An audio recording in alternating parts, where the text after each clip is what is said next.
Ich begrüße euch zum nächsten Video und was soll ich sagen? Bilder sagen mehr als 1000 Worte. Ich glaube, dieses Gerät kennen wir bereits. Zwar auf dieser Höhe in etwa nur und dann mit 6 Festplatten. Und wie soll ich sagen? Unsere Gebete wurden erhört und zwar von TerraMaster. Und TerraMaster hat mir jetzt in dem Falle einfach mal zur Verfügung gestellt die T9 450. Was ist an der Kiste hier besonders? Wir haben uns gemeinsam die T6 423 angeschaut, wo ich hier drauf TrueNAS installiert habe und das Ganze auch momentan immer noch mein Backup-Ziel ist, meine normale NAS-Lösung ist und so weiter. Und unsere Gebete lauteten, ja, vielleicht mehr Festplatten brauchen wir nicht unbedingt, aber wie wär's denn mal mit 10G und zwar in diesem tollen Gehäuse, was wirklich einfach größer gemacht worden ist und dann einfach zwar mit 9 Platten, okay, ist in Ordnung, aber halt eben uns auch das spendiert hat, was wir gesucht haben und was wir wollten und das zeige ich euch jetzt hinten und das sind halt eben die schönen 2 SFP Plus Slots, die ihr da oben seht. Das heißt, TerraMaster hat uns erhört und hat gesagt, alles klar, die Jungs wollen 10G, alles klar, die Jungs kriegen 10G, haben uns schöne SFP Plus Slots organisiert. Das heißt, wir können auch, wenn ihr eine RJ45-Lösung habt, 10G, könnt ihr halt eben diese einsetzen oder wenn ihr halt eben Glas habt, dann nutzt ihr halt eben die Glas-Variante mit ganz normalen LC-LC-Kabeln als Beispiel halt eben und könnt dann trotzdem 20G fahren. Und für die Leute, die sowieso schon voreilig irgendwelche 2,5G Switche, Router oder sonst was gekauft haben, ja, die zwei Ports hier sind auch ganz normal 2x2,5G. Also wenn wir es mal ganz genau nehmen wollen, man kann zwar nicht einen Single Stream mit 25G pumpen, aber wenn wir es mal ganz genau nehmen wollen, haben wir hier eigentlich 25 Gigabit pro Sekunde anliegen, die wir halt eben befeuern können mit unseren neuen Festplatten. Aber bleiben wir einfach mal ein bisschen bei der Hardware, denn auch hier hat wieder TerraMaster, ja, wie soll ich sagen, zugehört und hat weiterhin das getan, was wir erstmal so löblich, ja, erwähnt haben. Ne? Ihr seht es ganz genau. Wir müssen mal so ein bisschen auf die Details eingehen. Wie gesagt, ganz wichtig, auch TerraMaster hat nicht gesagt, was ich sagen soll. Das ist alles meine persönliche Meinung hier. Erstmal ganz wichtig, wir haben hier nicht mehr einen Celeron drin, sondern wir haben jetzt hier, ich glaube, einen Intel Atom irgendwas drin. Der ist halt einen Zacken zackiger und kann halt eben sich auch ganz normal mit den 10G-Netzwerkinterfaces unterhalten. Ich weiß nicht, bei den Celerons bin ich mir jetzt ganz unsicher, ob die das überhaupt hinkriegen würden. Deswegen hier Intel Atom drin und ihr seht schon, passive Lösung. Da gibt es jetzt eigentlich schon so eine kleine Sache, wo ich sage, das hätte man vielleicht machen können. Also einen kleinen Lüfter wäre vielleicht interessant gewesen, denn hier dieser ganz normale Heatsink oder wie das heißt, Heatsink, wie auch immer, keine Rolle, ist passiv gekühlt sozusagen. Oh, passiv gekühlt wäre, ja egal. Es wäre auf jeden Fall schön gewesen, wäre hier irgendwie eine kleine Lüfterlösung drin gewesen, denn ihr seht auch hier wieder, es ist zwar der schöne abgetrennte Bereich, den ich super, super, super liebe, doch trotzdem irgendwie hätte man es doch hinkriegen können, zumindest hier oben noch oder irgendwie anders versteckt einen kleinen Lüfter hinzubauen, um halt eben auch diesen Teilbereich einfach zumindest ein bisschen zu durchlüften. Oder wenn das nicht machbar gewesen wäre, das Gehäuse ist ja schon geil. Es ist eins der geilsten Gehäuse, die ich irgendwie im NAS-Bereich kenne überhaupt, wenn nicht sogar das Gehäuse im Endeffekt. Hätte man es nicht vielleicht hinkriegen können, diese Blende irgendwie, die hier vorne vor ist, mit dem Heatsink, wie heißt das denn? Heißt das Heatsink? Ah, spielt auch keine Rolle. Irgendwie zu verbinden, um noch ein bisschen mehr Abwärme abzugeben, wäre vielleicht irgendwie eine Lösung gewesen. Aber ansonsten, wir sollten trotzdem froh sein, dass wir diese schöne Deckellösung haben. Mir persönlich fallen jetzt natürlich, wenn ich mir das Ganze hier angucke, noch 4 weitere Sachen ein. Also erstens, wir haben natürlich erstmal ein schönes eigenes Netzteil. Ich bin mir jetzt nicht ganz sicher, ob TerraMaster so ein Netzteil nochmal zusätzlich liefern könnte. Ich kann euch aber sagen, dieses Netzteil kann man ohne weiteres ausbauen. Das heißt, es wäre austauschfähig. Auf jeden Fall schon mal Daumen hoch. Dann kommen wir zur zweiten Sache. Leider nur, es reicht natürlich aus, wenn man sie als Cache benutzt, ganz normal 2 NVMe-Slots. Ich glaube, 4 wären schön gewesen. Dann hätten wir uns ein schönes 4-Slot RAID noch bauen können mit den M2-Slots hier oben, aber nun gut. Gehen wir ein Stückchen in Richtung Performance. Was sehen wir? Wir sehen 3 SATA 6 Gigabit Anschlüsse. Das heißt 6 plus 6 plus 6 macht mathematisch zumindest 18, 25G hinten, also zumindest über die SATA-Anschlüsse, wenn wir jetzt vielleicht noch die M2-Slots mitrechnen. Naja gut, wir werden halt eben sowieso nicht niemals die Performance da rauskriegen, was unsere SATA-Anschlüsse halt eben uns hergeben, aber nur gut. Ansonsten letzter Punkt, ich habe das noch schon mal gesehen. Es gibt nämlich unter euch gibt's ein paar Hardcore-Bastler. Da oben ist ein PCI Express Vierfach-Slot. Das heißt, für die Hardcore-Bastler irgend so ein, wie heißt das, Riser-Board anschließen. Dann hat man vielleicht noch mal irgendwie 4 Ports, die man irgendwie anschließen kann. Oder halt eben irgendwelche M2-Slots. Aber da bin ich mir unsicher, ob man überhaupt über PCI Express 4, Vierfach heißt das hier oben ganz normal, noch explizit so eine Karte mit anschließen kann, die halt eben auch ganz normal vom System verwaltet wird. Und da kommen wir zum letzten Punkt wieder. Es ist die Software ganz normal drauf, TOS 5.1.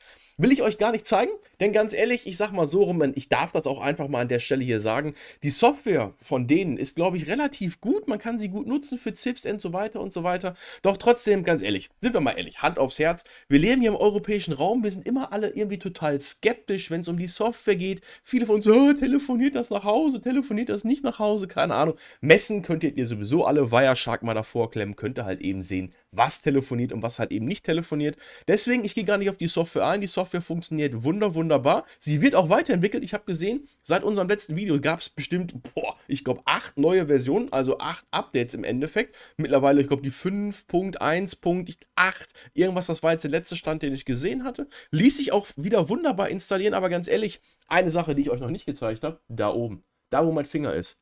Da ist wieder der USB-Stick versteckt. Das heißt, auch hier wieder auf dieser Kiste ohne Probleme einfach irgendwas anderes installieren, einen Unraid zum Beispiel oder einen TrueNAS installieren und ihr habt einfach wirklich das geilste NAS in einem Mega-Gehäuse, was super durchlüftet ist. Und auch da nochmal, Leute, ich habe die Erfahrung gemacht. Ich habe momentan nur hier oben im vorderen Bereich 2 Festplatten drin. Es geht auch nur der Lüfter an, wo die Festplatten drin stecken. Das heißt, die unteren beiden waren komplett aus, die haben sich nicht gedreht. Während ich den beiden da oben mal so ein bisschen die Sporen gegeben habe, lief nur der obere Lüfter. Also ein bisschen Intelligenz ist sogar da drin.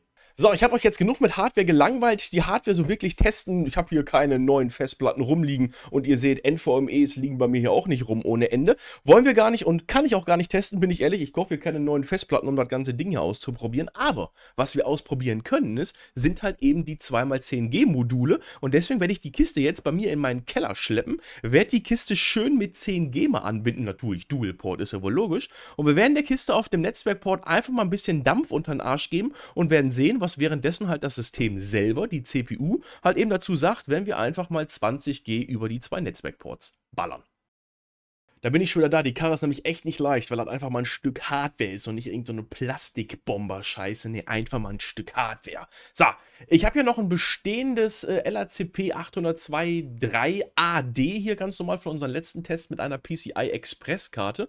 Und dieses Bonding werden wir jetzt auch einfach nehmen, um halt eben die TerraMaster-Kiste anzubinden. Und ich habe mich zumindest schon mal netzwerkseitig verbunden. Und ihr seht jetzt, hier unten LAN-Port 3 und LAN-Port 4 sind halt eben die 2 SFP Plus Slots und daraus werden wir jetzt erstmal ein ganz normales Bonding bauen. Und ich habe ja gerade gesagt, wir machen ein 802.3AD, also ein IEEE 802.3AD, also ein richtiges LACP.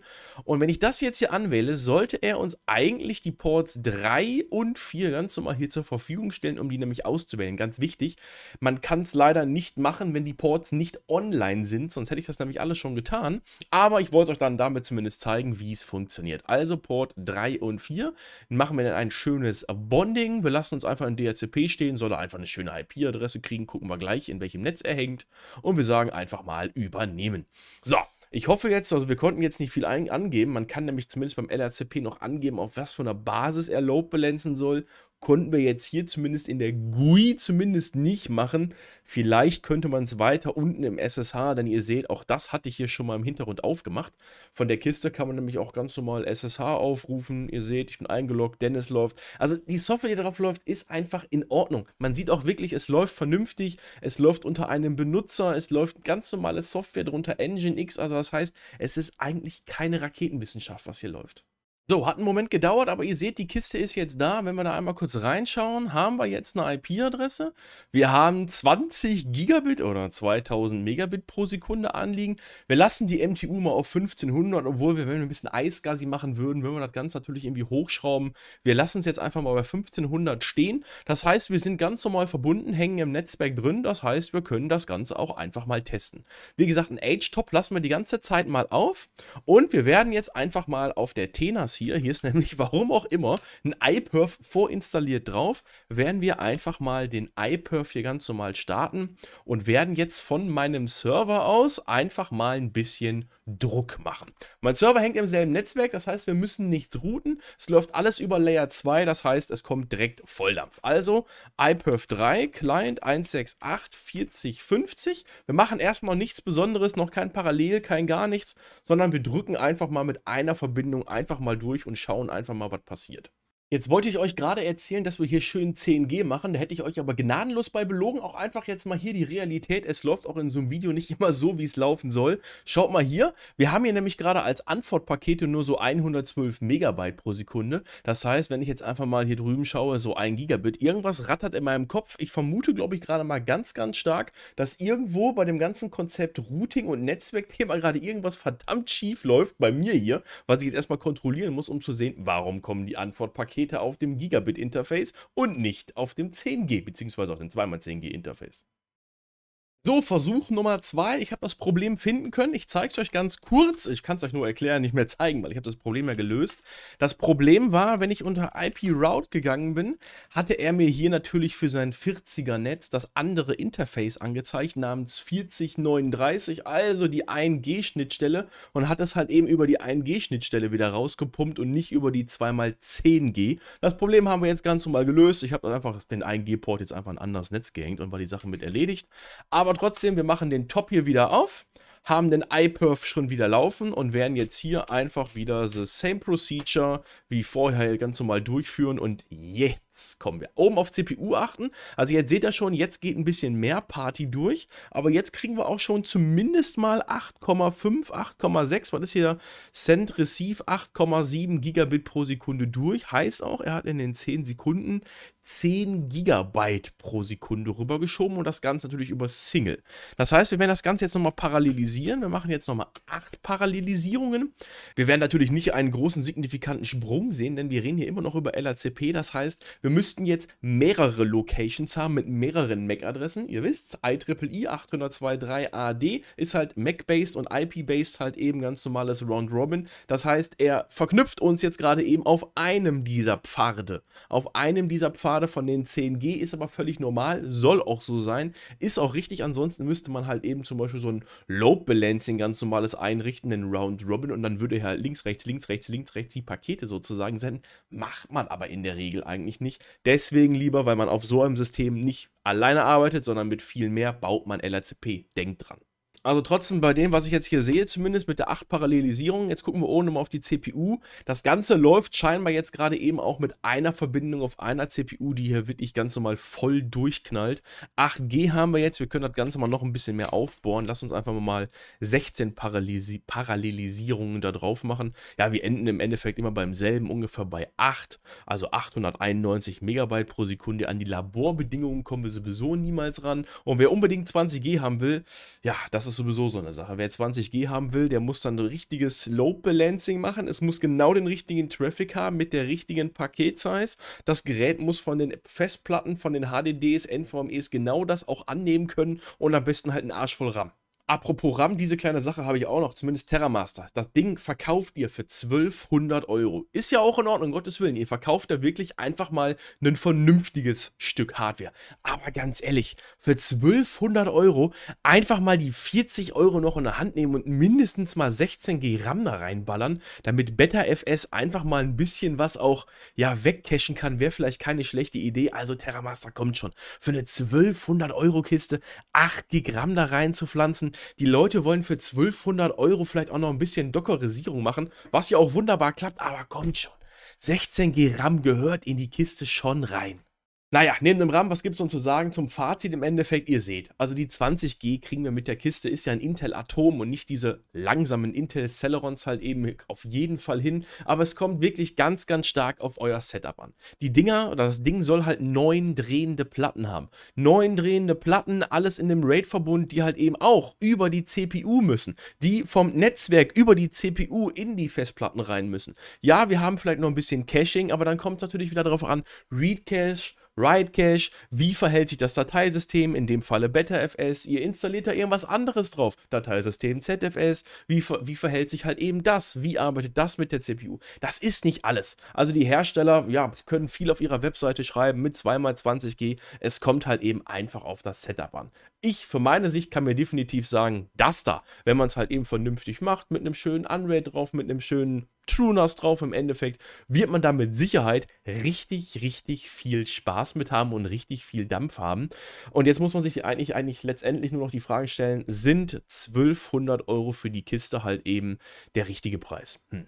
Aus meiner Sicht eigentlich ein klares Nein. Wir haben hier 9 Bay, zwar super geile Hardware, dafür gibt es auch den allergrößten Lob von meiner Richtung, dass dann ein Hersteller mal einfach keinen Plastikscheiß hinstellt, sondern einfach mal was Vernünftiges, sind trotzdem einfach diese 1200 € einfach nicht wert. Die Platine, lass die wert sein vielleicht 30 € im Endeffekt. Und dann das ganze Gehäuse ist halt auch einfach nur, ja, Blech sozusagen, was richtig zusammengebogen wird, mit einem vielleicht vernünftigen, halbwegs kleinen Servernetzteil drin. Ganz ehrlich, liebe TerraMaster, ein vernünftiger Preis für die Kiste in dem Segment mit eurer Software drauf, aus meiner Sicht, und ich vergleiche es jetzt mal nicht mit anderen im Endeffekt, wären so für mich, wo ihr auch viele Verkäufe tätigen würden, wären so vielleicht 799, lasset mal 850 sein mit dem Angebot 699, das was halt eben die T6 kostet, das wäre für mich ein Preis, wo ihr halt eben mit dem Gerät wirklich an den Markt gehen könntet.